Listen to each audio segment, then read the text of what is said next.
안녕하세요. 안전한 투자로 편안한 노후 준비 중경투 TV입니다. 네, 4월 24일 산뜻한 월요일 시작입니다. 비트코인 27,500달러, 이더리움 1,800달러, 마이너스 1%. 지난주 미국 증시 횡보로 마감하면서 주말 동안 코인들 하락이 크지 않은 상태이고요. 리플 도지 에이다도 마이너스 2%씩 약간만 조정 오면서 전체적으로 다음 시그널 기다리는 코인들 움직임입니다. 이번 주 4월 24일 코카콜라 어닝부터 25일 마이크로소프트, 구글, 26일 메타, 27일 아마존 실적, 미국 신규 실업 청구 건수까지 중요한 이벤트 쫙 깔려 있고요. 여기 있는 기업들이나 거시경제 데이터 하나라도 잘못되게 되면 비트코인 다음 저항 구간이 25,000달러까지 쫙 밀릴 수가 있습니다. 그나마 비트코인 27,000달러 지키고 있는 것은 4월 25일에 있는 마이크로소프트 어닝 때문이고요. 마소 실적이 지난 분기보다 못할 것으로 예상은 되지만 AI 챗봇 챗GPT 성장 가능성에 주가도 반등하지 않을까 이런 기대감이 존재를 하는 거죠. 현금 풍부한 마이크로소프트, 구글, 아마존이기 때문에 실적 나쁘게 나올 줄 알고 자사주 매입이나 신기술 발표 등 주가 방어할 수 있는 움직임 얼마든지 기대해 볼 수가 있습니다. 하지만 그 반대로 실적도 좋지 않은데 마이크로소프트 챗GPT 당장의 수익도 없더라 이런 뉴스 나오면 나스닥 따라서 비트코인, 알트코인도 추가 하락 가능성이 열려 있고요. 안 그래도 5월 주식 코인 다 팔고 시장 떠나라 이런 이야기가 많은데 어닝까지 미스 나오면 시장 공포 더욱 커질 수가 있는 거죠. 비트코인 차트 보면 25일선 무너지고 1월부터 이어온 상승 채널 하단에 위치해 있습니다. 마이크로소프트, 구글, 아마존 어닝 보고 세력들이 다시 매도를 하거나 홀딩하겠다는 의미일 듯 하고요. 대신에 4개월간 유지했던 상승 채널이라서 27,000달러 무너지면 그 다음 레벨까지 쉽게 무너질 수가 있는 거죠. 나스닥은 횡보하는데 비트코인 27,000달러 내려온 것은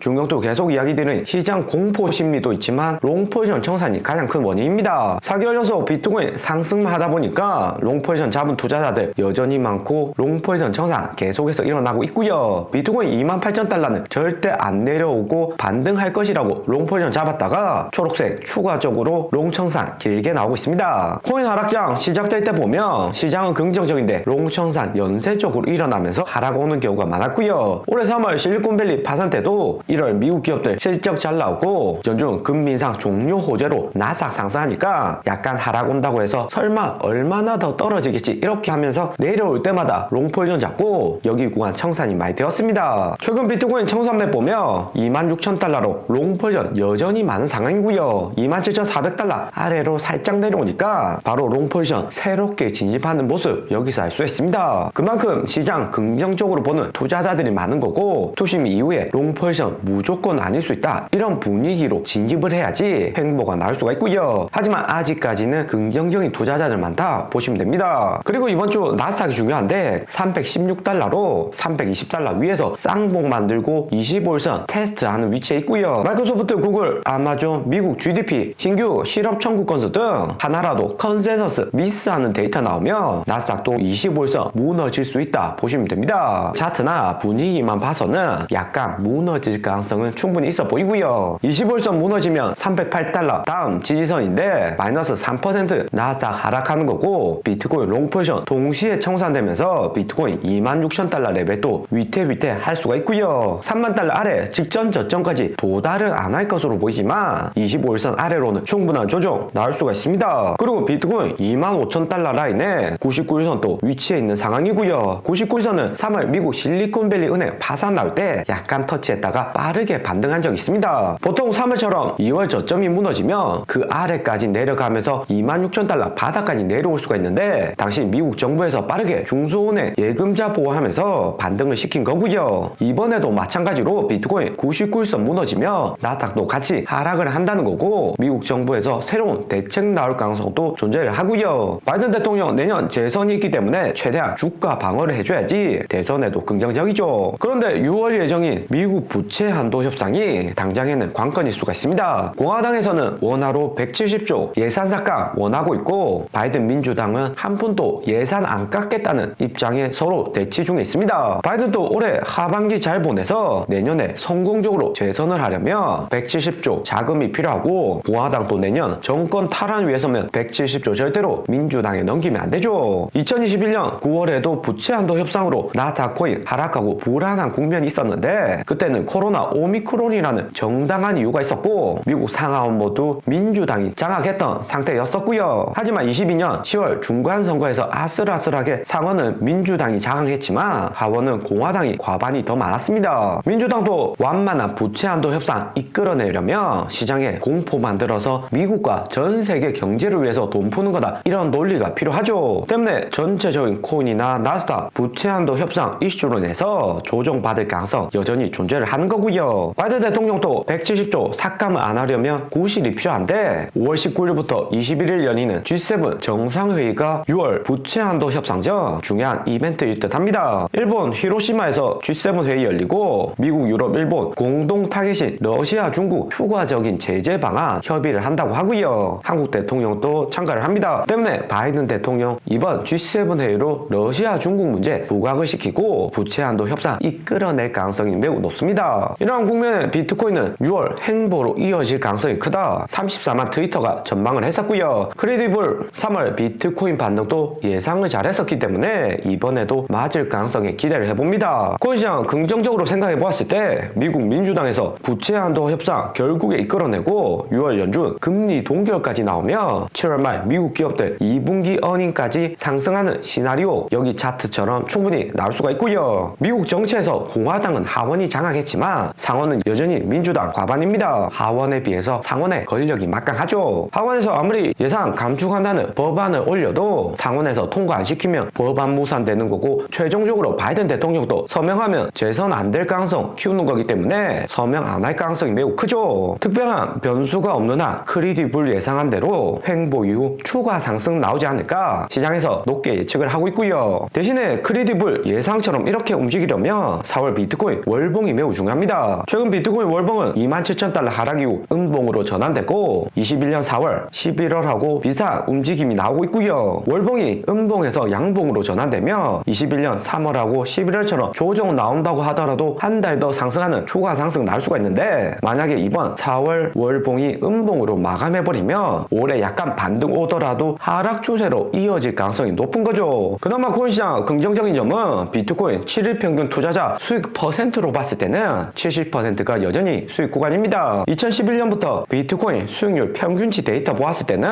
70%까지 수익률이 상승하면 100% 상승은 반드시 도달을 했었고요. 70% 구간에서 횡보 나올 수는 있지만 결국에는 추가 매수세 들어오면서 100% 상승 2013년, 18년, 19년, 21년 모두 나섰습니다. 현재 구간이 2019년 연준 금리 동결 직전하고 매우 비슷한 차트인데 2018년 폭락 올 때도 비트코인 사라진다, 알트코인 손실이 매우 크다 이런 이야기가 많습니다. 코인 시장 하락 조금만 하려고 해도 많이 나오는 뉴스죠. 비트코인 평균 수익률 70%까지 상승해주면 시간이 걸리더라도 100% 상승 구간까지는 다시 나올 가능성이 상당히 높습니다. 그리고 이번 주 가장 중요한 마이크로소프트 어닝은 4월 25일 한국 시간 26일 오전에 발표가 되고요. 시장 예상에서는 주당 순이익이나 매출 모두 전분기보다 하락 올 것이다 예상을 하고 있습니다. 특히 마이크로소프트 핵심 수익원이 클라우드 매출도 감소한다고 보고 있고요. 클라우드 매출 감소는 작년 4분기 이미 감소한다고 발표를 했었고 연중 고금리의 마이크로소프트 클라우드 이용하는 중소기업들 줄어드는 것은 당연한 거죠. 그나마 마소나 나스닥, 코인이 희망 거는 것은 챗GPT 성장성인데 이번 분기에서 실적 줄어는 들지만 2분기 7월 말까지는 실적이 역사적으로 가장 좋을 것이다 예상을 하고 있습니다. 챗GPT로 인해서 마이크로소프트 수익 실현되는 구간이 다음 분기라는 거죠. 그리고 챗GPT 최근 구글 트렌드 검색량만 봐도 4월 초 피크 치고 최근에 다시 상승하는 추세로 여전히 시장에서 관심이 매우 높은 AI 분야라는 것을 알 수가 있습니다. 오늘의 영상은 여기까지입니다. 좀 더 디테일한 투자 정보가 필요하신 분들은 커뮤니티로도 자료가 공유되니까 멤버십 가입과 구독 부탁드립니다. 감사합니다.